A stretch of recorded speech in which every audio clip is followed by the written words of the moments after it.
A recent study shows that 50% of all Americans are addicted to this one drug. As a third generation counselor working in the addiction field, I guarantee you by the end of this video, you know the 2 destructive effects of this drug and how to actually break yourself free and unhook from it. If you're someone who's a high achiever who values growth in the areas of faith, family, fitness, and finances, and you want to grow together personally and professionally with other like-minded people, join the think tank in the description below. The specific drug that I'm referring to in this video specifically is cheap dopamine that you get by interacting with your phone or any device. Now, obviously, you're watching this video on some sort of YouTube app or, TV, even if you watch YouTube on TV. But the biggest thing you have to understand is that there's 2 types of dopamine. You have cheap dopamine, which is dopamine you get from, quick things like sugar or, doing things that bring you immediate pleasure. But then you got long-term dopamine that actually comes from achieving goals that you worked a long time to actually get to and accomplish. But you have to understand this about your phone. Tech companies use the exact same psychological tricks casinos use to keep people addicted to gambling when using your phone. Casino owners knew back in the day that they couldn't make money if they allowed you to continually win. So what they did instead was they made sure the machine, like the slot machines, made it to where you were actually able to come very close to winning without actually winning, so your dopamine would go really high and you keep clicking that button every time so you would hopefully win. The same thing happens on your phone when, if you notice and you haven't checked before, scroll 3 times on your social media feed. They'll give you 3 on average good posts, and then they'll give you an ad and you'll see that sponsor word. Promise you, go check it and you'll see it. They're using the exact same effect by giving you things that you like and then selling people your time and your attention, because their goal is to get you addicted for free so that they can sell something that they get for free, which is your attention, for money. So we have to really watch with how we get our dopamine, whether it's going to be cheap dopamine or if it's going to be long-term dopamine from achieving our goals. The first thing I went over was the cheap dopamine versus the long-term dopamine, but you have to understand that the long-term effects of this is that people's brains are being wired to always feel pleasure all the time. You can't really blame the parents, but growing up in the early 2000s was probably one of the best periods, or the last periods of time before phones became mainstream.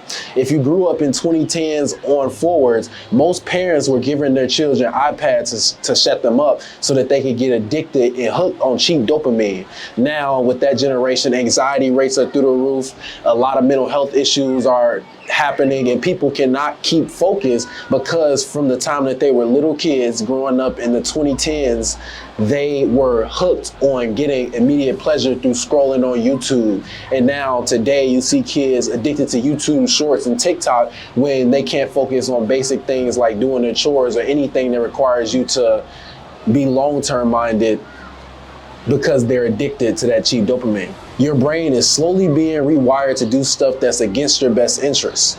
We know already that the things that we most value in life, having a good family, having a long-term job, and all of these different things, they come from the work that we do in the here and now to get something in the long term. But unfortunately, when you have kids now and even adults now whose brains are rewired to not look for those long-term payoffs, but only look for the short term with the phones, with the candy, with any sort of thing that gives you immediate pleasure, drugs, these things are rewiring your brain to do things that are against your best interests without you even knowing about it. So even today when I'm mentoring kids, I see kids that do these 3 things, and it's really funny. You got kids who go viral once on social media and it gets them addicted. So now they'll post time and time again, and that one post that got them 1 million views makes them think that they're gonna get it again because of the dopamine hit they got when they felt like they were becoming famous. They now post on social media every day to only get a couple hundred views or maybe 1,000 views, and they don't make any money off of it. And essentially, you're giving all of these platforms your attention for free just so they can go ahead and sell it to someone else. And kids are starting to, instead of focus on the things that get them the benefits long term, they are posting 3, 4, 5, 6 TikTok videos hoping to go famous and be viral again, when ultimately that's what the platform wants you to do. They want you to be on there for long periods of time so that they can go ahead and make their money. So you should be really thinking about how your use of social media is either helping you or bringing you away from your long-term goals. Another thing social media do that'll give you that cheap dopamine is you'll see a bunch of people who have either gotten lucky or been in certain situations that allowed them to become successful earlier. And some people even who have worked 20 years, 30 years building the success they have, and they're selling you these get rich quick schemes. Like, imagine someone who took 20 years to build their career and become the type of person, a well-known individual that they are today, coming back to you and trying to sell you a course saying, hey, I can help you get it in 3. The reality is the best things in the world take time, and you have people who are literally trying to get you to believe that the thing that took them 20 or 30 will take you 3. Like, it's almost ridiculous. And don't get me wrong, if you have the resources, you can do anything in a short amount of time than somebody that didn't have the resources. But mind you, a lot of times, if you're young and you're listening to a lot of these gurus telling you that you can be this and this and that in super quick time, they're leaving out a lot of the parts of their journey that they didn't show you on social media so that they can get you to believe that they can get you that result. A lot of the times, these quick results that you're being shown on social media isn't the reality of all the different pieces that had to be right in place for them to get what they got. So don't let some guru who accomplished something in 30 years tell you that you can accomplish in 3, when obviously it takes a good amount of time for anything good to be established and last, just like it did with them. And then lastly, don't let social media make you feel like you're connected when you really aren't. Unfortunately, social media gives you an illusion of connection when in reality, most connection happen in person. You know, go out to events, go out to different places to meet people. Like, to this day, the best place to go out and meet somebody is still in person. I'm talking dating, I'm talking friendships, I'm talking anything. Don't let social media confuse you with thinking that you're out here networking because you're DMing people online, or don't let it confuse you to think that you're out here making amazing connections and have all these friends, and really they're just somebody on the end of the screen that like one piece of content that you posted, which was really your highlight reel. Don't let social media followers confuse you on what real connection is, because real connections happens outside of this screen or this screen that you're watching. Seek real connection and all the benefits will follow. That's the last thing on the side of cheap dopamine that social media confuses with the real dopamine that we really should be focusing on, which is our long-term goals and putting in the amount of time that's required. Lastly, as a counselor working in the addiction field and helping people overcome their addictions, how do you break free from the trap of being addicted to screens, being addicted to social media, being addicted to the phones? One of the first things you can do to stop scrolling as much on your phone is actually change your phone settings. If you go into your settings on an iPhone or any sort of Samsung or Android type of device, you can actually change it to where your screen is actually on grayscale. So everything's black and white and not so colorful. That's one thing that can help immediately decrease the amount of usage or screen time that you typically have, because it's not going to be as engaging when you're looking at a black and white screen versus a colorful, super nicely produced TikTok of someone's highlight reel of their life when they're not giving you their losses as well. That's one place that you can start. But truly, some people just need to go cold turkey. Some people really do need to just put their phone down, like have a day, literally go out in nature, have a day and just go without your phone. Realize how good it's gonna feel. And for young adults, a lot of young adults will have withdrawals when they don't have their phone. It's just a reality.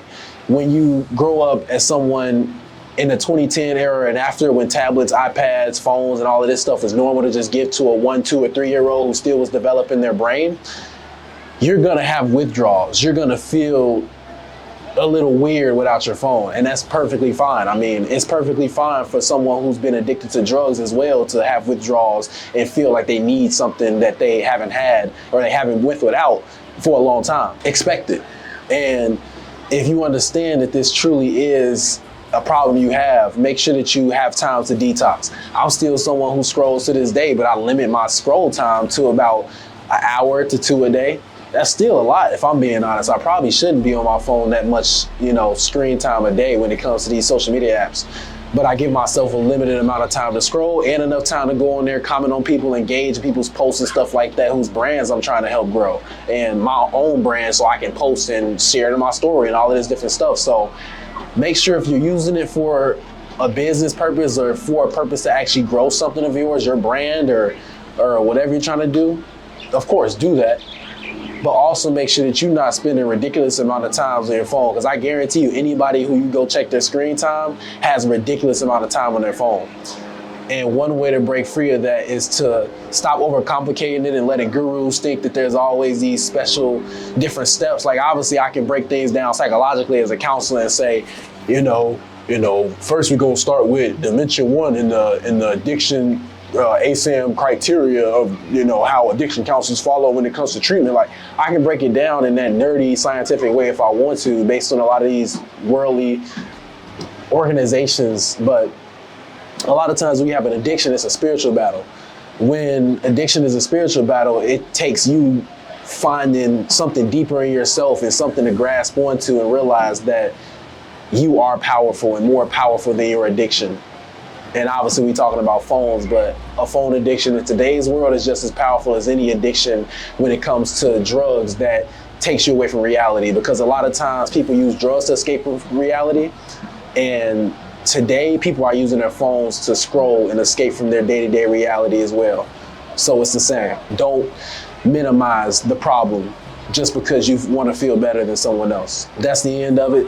Like I said, if you're a high achiever who values growth in the areas of faith, family, fitness, and finances, and you want to grow with a group of people personally and professionally without these unrealistic expectations and guru promises being made to you, I've spent my share of money on courses online that teach you business things and personal finance and investing at a level, and we don't make no crazy outlandish promises that you're gonna become rich in the next 2-3 years or something crazy like that. But there is good information that I've learned which allowed me to invest in real estate and different things early.